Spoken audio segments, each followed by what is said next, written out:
नमस्कार साथियों, मेरे चैनल इंटीरियर स्पेस में आपका स्वागत है।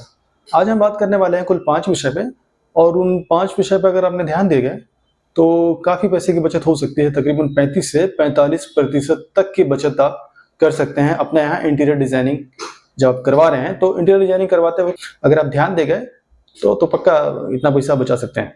और लगभग 90% इंटीरियर डिज़ाइनर ये सब गलतियाँ करते ही रहते हैं। या फिर ये भी कह सकते हैं कि जिसकी जितनी बड़ी दुकान उतना ही गड़बड़ सड़बड़। तो ऊंची दुकान फीकी पकवान वाली कहावत इस वीडियो में आपको मिलने वाली है। तो आइए चलिए वीडियो की ओर और शुरू करते हैं फटाफट अपने पॉइंट्स।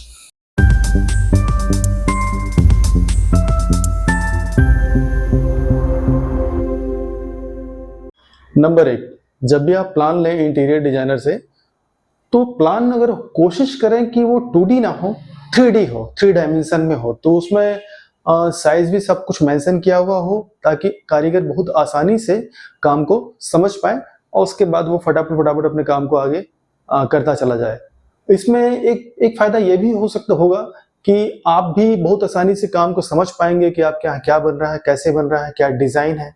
और किसी का कोई भी अल्ट्रेशन हो तो आप काम करवाने से पहले उसमें आप अल्टर करवा लें, अन्यथा काम होने के बाद अल्ट्रेशन होगा तो आपको बहुत ही ज्यादा लॉस हो सकता है उसमें और मटेरियल की बर्बादी हो जाएगी, सबकी मेहनत भी और समय दोनों ही बर्बाद हो सकता है।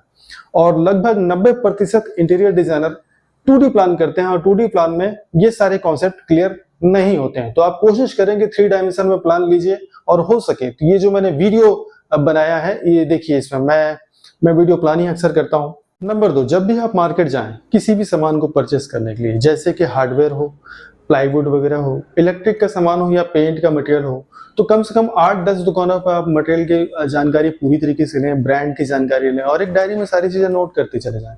उसके हिसाब से रेट का आपको पता चल जाएगा, बड़े आसानी से आप निर्णय ले सकते हैं कि कौन सा सामान कहाँ लेना है।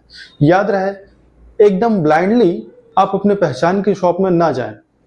आप जाएं जरूर, लेकिन पहले मार्केट आप पता लगा लें ताकि आपको ये पता चल जाए कि आपकी पहचान की दुकान में सामान का भाव कम है या ज्यादा है। नंबर 3, हर काम के अलग अलग कॉन्ट्रैक्टर से कम 3 कोटेशन लेना बहुत जरूरी है, जिससे कि आपको रेट की जानकारी पूरी अच्छी तरह से हो जाए और आप कहीं ठगा से महसूस ना करें और साथ ही आपको कॉन्ट्रैक्टर फाइनल करने में आसानी हो, क्वालिटी के साथ, रेट के साथ। और जिस भी कॉन्ट्रैक्टर को आप रेट फाइनल करें उससे भी मोल भाव की गुंजाइश होती है, तो उससे भी मोल भाव जरूर करें। नंबर 4, कलर कॉम्बिनेशन पूरा फाइनल हो।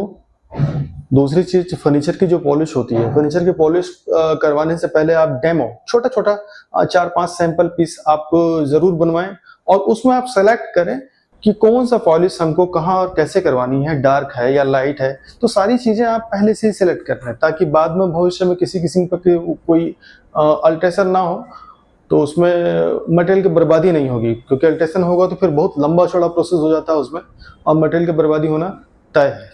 नंबर 5, वीडियो को शुरुआत में ही मैंने कहा था कि ऊंची दुकान फीकी पकवान। जितना बड़ा इंटीरियर डिजाइनर होगा उतना ही कमीशन का चक्कर उसका होगा मार्केट में।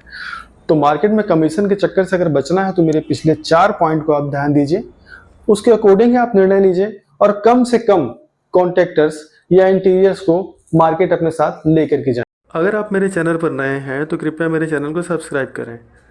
मैं आपके लिए अच्छी वीडियो लाता रहूँगा अच्छी जानकारियों के साथ। तो मिलते हैं अगले वीडियो पे। धन्यवाद।